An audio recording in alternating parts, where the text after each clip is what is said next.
Our world has changed really in the last 5 to 10 years. It's evolving every day. This is where we have to transition to, how do you make sense of this? I think the most important thing that you can be doing now is becoming informed. This is for everybody. It is a way to have balance in your life. Really making sure we're helping the employers here. You are not alone in this process.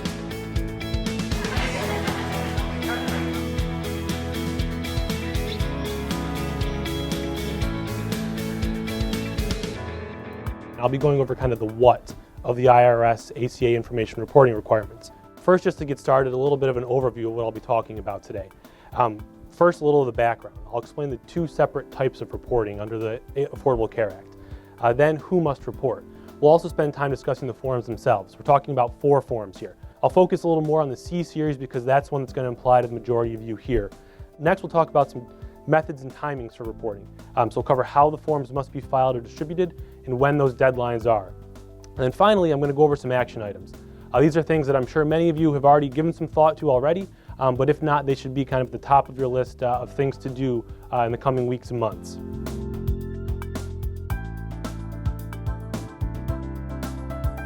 So first, a little background here. The requirements were established through the addition of 2 new provisions to the Internal Revenue Code. First, we have IRC Section 6055. This applies primarily to insurers and self-insured employers. And what it does is it requires annual reporting regarding all individuals who are receiving minimum essential coverage. Second, we have IRC Section 6056. This requires all applicable large employers. This is, again, anyone with 50 or more full-time or full-time equivalent employees, and this requires them to prepare annual reports regarding coverage offered to full-time employees. This applies to both self-insured and fully insured large employers, and it involves reporting to both the IRS and full-time employees on an annual basis. And this has 2 purposes. First, to aid the IRS in enforcing the employer mandate against all large employers, and second, to assist individuals in determining whether or not they qualify for a tax credit through the exchange. The burden is 100% on employers and carriers and self-insured employers to provide all the information the IRS needs to enforce both the individual mandate and the employer mandate.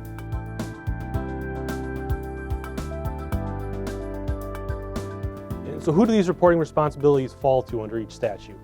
Under Section 6055, which again involves giving information on all individuals receiving minimum essential coverage, for employers with self-insured plans, regardless of your size, you're going to need to report under this provision. Employers with fully insured plans, you can rely on your insurance carrier to file this information for you. But as for Section 6056, all applicable large employers, so whether you're self-insured or fully insured, you must report on the coverage offered to full-time employees. Again, this only applies to large employers, which under the ACA, we're looking at those with 50 or more full-time equivalent employees. And this chart lays out kind of the basics regarding reporting requirements, and it's based on employer type. Just a few kind of key takeaways as you're looking at this. Again, for fully insured employers, you're only responsible for 6056 reporting, and this involves the C forms. For self-funded employers, you're responsible for both 6055 and 6056, but those who are large employers are permitted to do combined reporting with the C forms.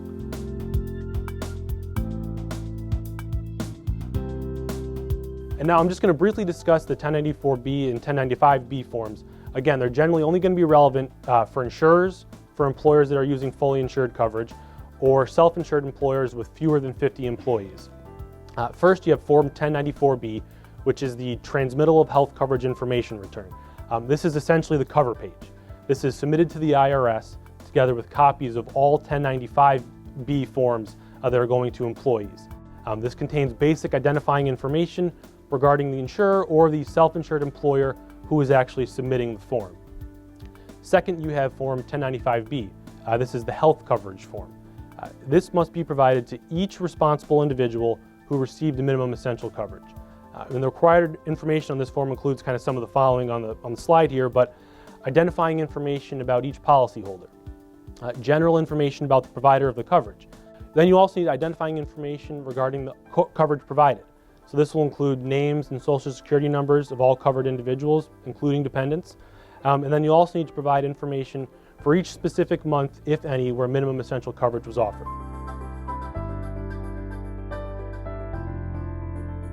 Switching to the 1094C and 1095C, which again, this is going to apply to the overwhelming majority of you in here. I think it's important to first discuss some of the information that you're going to need to gather to complete these forms. Most importantly, you need to identify all of your ACA employees for each calendar month. So this is going to require tracking and recording actual hours of service on a monthly basis.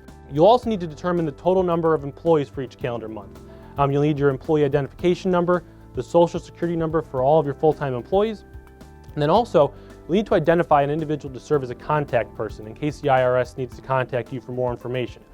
I think you're going to want to make sure that you're picking someone who's knowledgeable not only with respect to your benefits and your payroll practices and policies, but also has a firm understanding of what you've been doing for ACA compliance.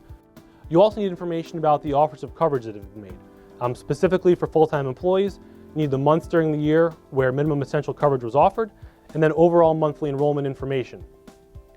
And then you also need to know the amount each full-time employee pays for the lowest cost monthly premium for self-only coverage. You need to know this for each calendar month.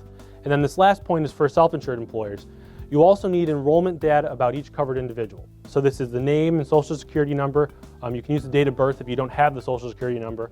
And then also all months where these individuals were covered with minimum essential coverage. And as I mentioned earlier, determining an individual's full-time employee status is really of critical importance. So under the Act, a full-time employee is someone who's employed on average 30 hours of service per week in a given month. Alternatively, 130 hours of service in a month will be deemed the equivalent of this. And so determining which employees are full-time employees in a month really requires us to understand the concept of hours of service, which will include hours for which an employee is paid or entitled to payment for the performance of duties, or hours for which an employee is paid or entitled to payment for a period of time during which no duties are performed. This is essentially hours of paid leave. So you've got vacation, holiday, illness, things like that. Then as far as calculating hours of service, for our hourly employees, we're going to look at actual hours worked and hours for which payment is made or due. For our non-hourly employees, the law gives us a couple options. So we can again look at actual hours worked and hours for which payment is made or due, just like our hourly employees, or we can use a daily equivalency, which is where we assign an 8 hours to each day an employee is entitled to pay. Also, we can use weekly equivalencies, where we assign 40 hours to each week an employee had at least 1 hour of service.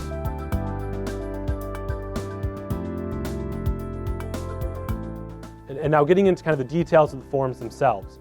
So Form 1094C, this is basically the transmittal form or the cover sheet. And this is what all applicable large employers must complete. So whether you're self-insured or fully insured, if you have over 50 employees, you're going to be completing the 1094C. Part 1 of this form, it's fairly straightforward. It basically requires identifying information about the employer. So your address, your EIN, contact information. Part 2 requires a little more specific information. You need to provide the number of total Form 1095Cs that you're submitting. You need to designate whether the employer is part of a controlled group of related entities. This part also contains a section where a representative of the employer is going to need to attest under the penalty of perjury whether he or she has examined the transmittal form, and as well each of the 1095C forms that you're attaching with it, and they need to attest that they believe those contents to be true and correct. So this really reinforces the need to ensure that we have accurate information. This Part 2 also includes a section where employers can certify whether they are receiving or are eligible for any alternative simplified reporting or transition relief, and I'll talk about those in a little more detail later. And then Part 3, this focuses on monthly information regarding the employer and the coverage offered. This is essentially a 12-month grid that you're going to need to fill out. Column A is going to ask whether the employer has offered minimum essential coverage to at least 95% of its full-time employees and dependents in a year. So you'll mark yes or no for each month that you've done so. Column B calls for the number of full-time employees in each month. Column C, the total number of employees in each month. Column D asks whether the employer was part of a control group of entities in any month. And then column E is whether the employer was eligible for any transition relief under the employer mandate. And then Part 4 is only going to be applicable if you're a member of a control group of employers. And it'll ask you just to include information about the other employers and their EIN.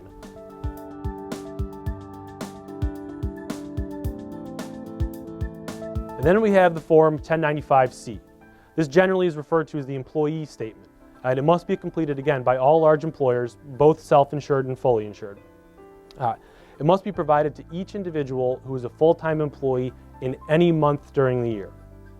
And as I mentioned earlier, a copy of this is going to go to the IRS together with your transmittal form or the 1094-C. Part 1, this is going to be completed by both fully insured and self-insured employers. And this is, again, just basic identifying information on both the employee and the employer. And then Part 2, this section must be completed again by fully insured and self-insured employers. Line 14 here requires the employer to enter a code indicating the specific offer of coverage made to the employee in each month. Line 15, here's where the employer must provide information that specifies the amount of the employee's share of the low-cost monthly premium for self-only coverage that also satisfies minimum value. Then in line 16, this must only be completed if one of the safe harbor codes from the instructions is applicable in any month. And then Part 3, this is only necessary to be completed by self-insured large employers. And this calls for identifying information regarding any other covered individuals besides the employee. So the name and social security number, and you can give the date of birth if you don't know the social security number. It also requires an indication of which months the individuals received coverage.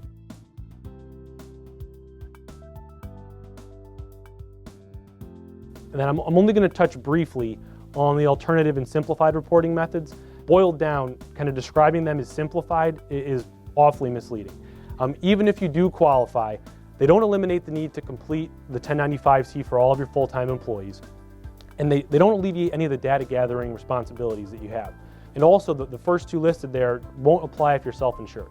So under the qualifying offer method, this is available if you make a qualifying offer to at least one full-time employee for all 12 months of the year.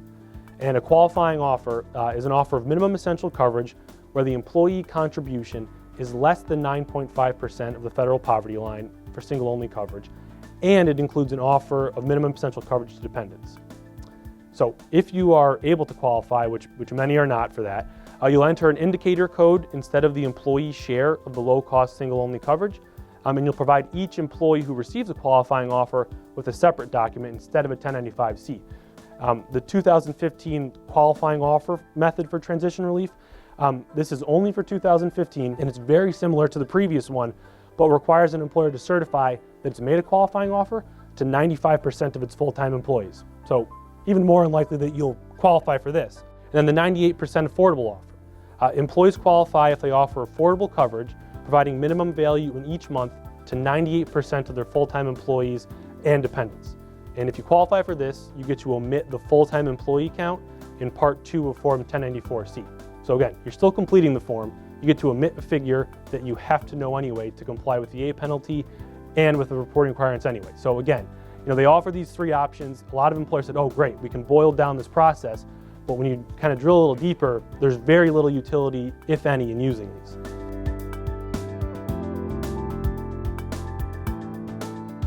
And then finally, what about how and when we need to report?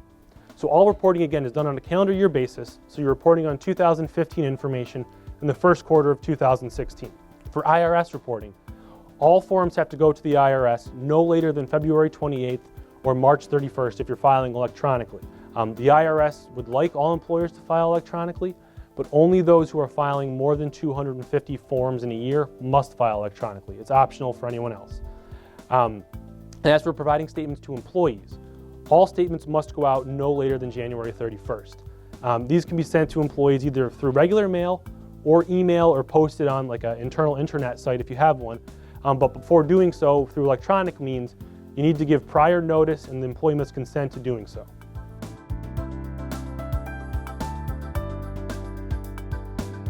And finally, just some action items. I think the most important thing that you can be doing now is becoming informed. You need to understand these reporting requirements and your obligations that they're going to place on your specific organization.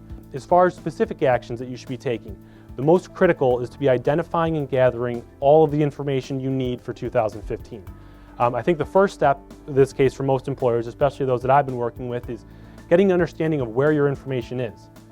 It is very rare that all the information you need to comply with these requirements are neatly housed in one place. As I've already mentioned, it's essential that you identify all of your ACA full-time employees, and then going along with that, you want to review your timekeeping and record-keeping practices. You want to ensure that your hours of service are actually being tracked and recorded. And kind of finally, and this is something that I think should kind of be at the top of your to-do list, is determining whether you're going to work with a third-party vendor. At this time next year, you will have already had to go through this process and submit your returns. So to the extent that you haven't decided how you're going to handle this, now is the time to do that. You want to make sure that if you're going to do them internally or you're going to use someone else, that decision has been made as soon as possible, so that if you are using a third-party vendor, you can kind of get the right person in place and kind of assimilate them into what you're doing to comply. You don't want to wait and try to be rushing at the end to get this done.